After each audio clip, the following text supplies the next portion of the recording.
Voilà, la famille Nalina Lamba. On a eu buka ndembi na ekoli, ekumo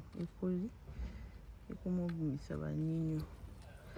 Na buka ndembi na kikulamba. Bio na bio yoka fresh. Mama Kekulamba.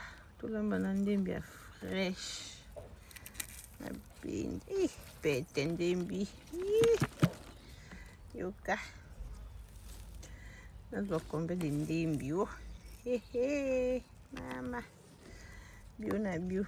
Nazumi satu. Nosa mwa sauce. Tukinde suku. Voilà, famille. Tout buka ndembi na biso ya fresh. Masukula unano. Tulunga mabele. Fresh. Bio na bon chunga mwezi na ndembi yo. Pete.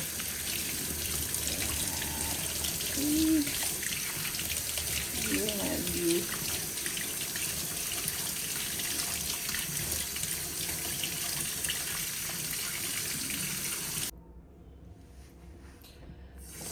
Voilà. Na ukata. Pete tuna hulu na uli tu. Voilà.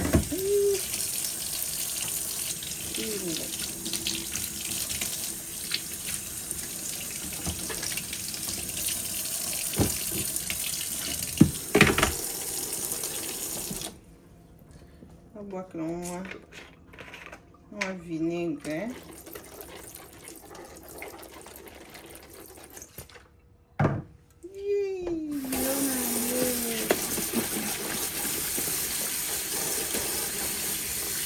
Na wana lisusu ebota nosa produit na ya ndembi ntango malili moyi elosila nabukibuki bandembi na nga na katikati aho natya ngo na basasi oyo ndembi na nga mona luni likolo na ye na bino na live ndembi na yango voilà nakisa yango sauce. Voilà, on a une sauce. On a une pêche, on a une